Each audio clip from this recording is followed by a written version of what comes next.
C'est l'un des endroits les plus célèbres et les plus redoutés de notre planète.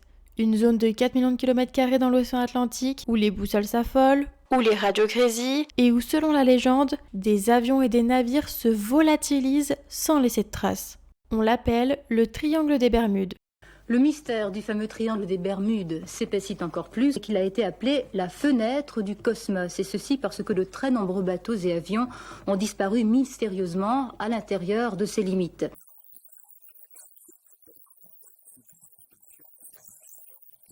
Un triangle maudit dont les navigateurs ont toujours parlé avec effroi. Au-delà de la légende, il y a des faits indiscutables et troublants. Tous les bâtiments que nous voyons ici ont disparu mystérieusement dans cette région sans qu'on en retrouve jamais de traces. Pour certains, c'est une porte vers une autre dimension. Pour d'autres, c'est le territoire des extraterrestres ou les vestiges de l'Atlantide. Mais que dit la science ? Aujourd'hui, on va décortiquer chaque fait, chaque disparition et chaque théorie pour comprendre pourquoi cette zone fascine autant. Et si le danger est aussi réel qu'on le prétend. Avant de parler fantômes, parlons de chiffres. Le triangle des Bermudes se situe dans l'océan Atlantique. Pour vous donner une idée de l'échelle, cet océan couvre 82 400 000 km², soit 16% de la surface totale de la Terre. C'est colossal. Le triangle lui-même est une zone fluctuante. Selon les auteurs, sa superficie varie de 500 000 à 1,5 million de km². Cette imprécision est importante. Plus on agrandit le triangle sur la carte, plus on peut y inclure de naufrages pour nourrir la légende. Et c'est en février 1964 que le journaliste Vincent Gaddis définit précisément la zone. Un triangle formé par l'archipel des Bermudes, Miami et San Juan à Porto Rico. Mais attention, si vous cherchez cette zone sur une carte officielle du gouvernement américain, vous ne la trouverez pas. L'United States Board on Geographic Names, non l'anglais c'est toujours pas mon fort, ne reconnaît absolument pas l'existence officielle de ce triangle. Le mythe ne date pas d'hier. On rapporte que Christophe Colomb lui-même, lors de son premier voyage vers le Nouveau Monde, aurait remarqué que son compas se déréglait étrangement dans ce secteur. Mais la médiatisation moderne commence le 17 septembre 1950. Un article du Miami Herald, signé Edward Van Winkle, mentionne pour la première fois des disparitions inexpliquées. 2 ans plus tard, le magazine Fate publie Sea Mystery, et je vous mets la suite à l'écran parce que je n'arrive toujours pas à le dire, lançant la machine à fantasmes. Et une affaire en particulier va faire les fondations de cette légende. Il s'agit du vol 19, et ceci s'est déroulé le 5 décembre 1945. C'est l'histoire qui a tout fait basculer. Beaucoup d'autres disparitions inexpliquées à l'intérieur du triangle des Bermudes. Parmi elles, celle de l'escadrille 19 en 1945. Ils composent l'escadrille numéro 19 et partent pour un entraînement de routine. À la tête de l'escadrille, le lieutenant-instructeur s'appelle Charles Taylor, 28 ans, 2500 heures de vol à son actif. Une escadrille de 5 chasseurs-bombardiers disparaît au large de la Floride lors d'un exercice de routine. Suite à cette disparition inexpliquée, un mystère plane. Il n'y a aucun débris et il n'y a aucun message de détresse. Mais la réalité est tout autre. L'instructeur a eu une panne de compas. Pensant être au-dessus des Cays, qui se situent dans le sud, il a dirigé ses hommes vers le plein océan, au lieu de rentrer vers la côte. Et à court de carburant, les avions ont améri dans une mer déchaînée, et tout ça en pleine nuit. Et vous vous doutez bien que c'est pas une bonne nouvelle. Mais avant celui-ci, il y a eu un autre cas de disparition. Il s'agit du cas de l'USS Cyclops qui s'est déroulé en 1918. Il s'agit d'un énorme navire charbonnier de la Navy avec 306 personnes à bord. Et mystérieusement, il s'évapore sans envoyer aucun signal radio. Et encore aujourd'hui, il s'agit de la plus grande perte de vie humaine de l'histoire de la Navy hors combat. Mais pourtant, les recherches récentes suggèrent qu'il n'a peut-être même pas coulé dans le triangle, mais entre la Barbade et Baltimore. Mais alors, qu'est-ce qui cause ces drames ? On dénombre en moyenne 4 avions et 20 bateaux disparus chaque année. Et pour expliquer cela, on a tout entendu. La première théorie est l'une des plus sérieuses. Il s'agit des hydrates de méthane.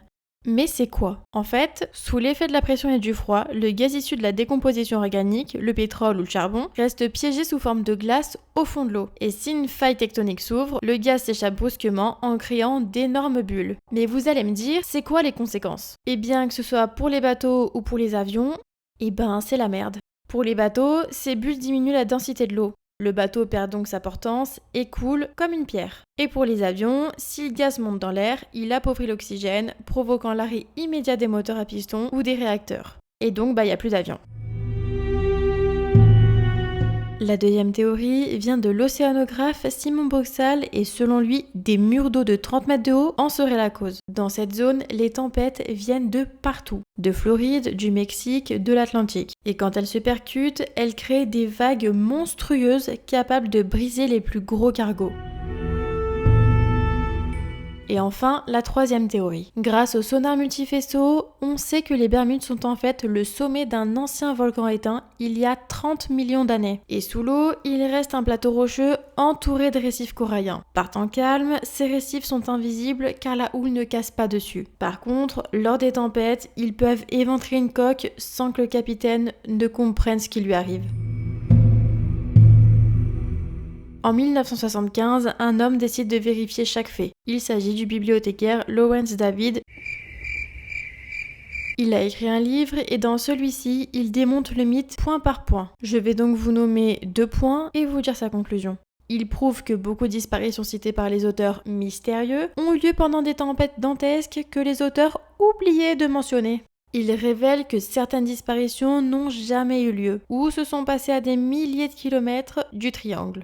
Et donc sa conclusion est que le nombre de disparitions n'est statistiquement pas plus élevé qu'ailleurs si on prend en compte le trafic maritime intense, la météo chaotique et la superficie de 4 millions de kilomètres carrés.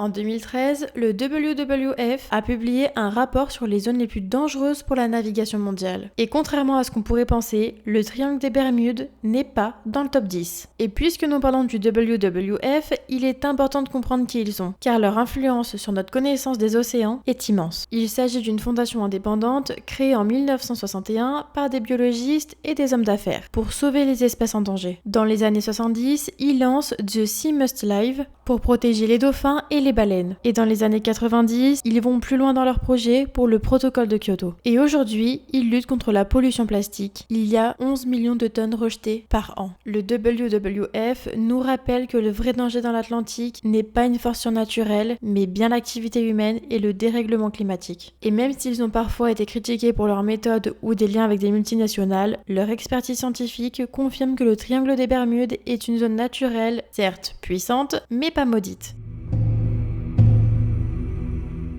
Aujourd'hui, avec les sonars et les nouvelles technologies, le mystère s'efface devant la géologie. En février 2020, une épave disparue il y a 95 ans a été retrouvée. On a également découvert dans les abysses que dans cette zone, il y a des fosses de 8000 mètres de profondeur. Et c'est presque autant que la fosse des Mariannes. Et un biologiste a observé des tunnels sous-marins avec des courants d'aspiration gigantesques. Et ça, c'est dû à la roche calcaire. Et là, il s'agit de la théorie des tourbières.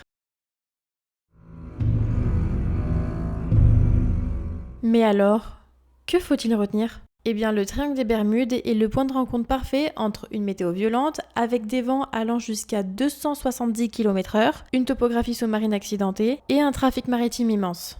Donc si on mélange tout ça, ça fait pas trop une zone... Ouais ! Et le mythe s'est tout simplement construit sur des erreurs de navigation, comme pour le vol 19, et a été amplifié par des auteurs en caisse de best-seller. Mais la vérité est peut-être moins excitante que des portails temporels, mais elle est bien plus fascinante. La nature, dans toute sa puissance, n'a pas besoin de magie pour nous impressionner. Si cette plongée dans les archives vous a plu, n'oubliez pas de vous abonner et de me dire en commentaire quelle est selon vous la disparition la plus troublante. On se retrouve très vite pour une prochaine vidéo.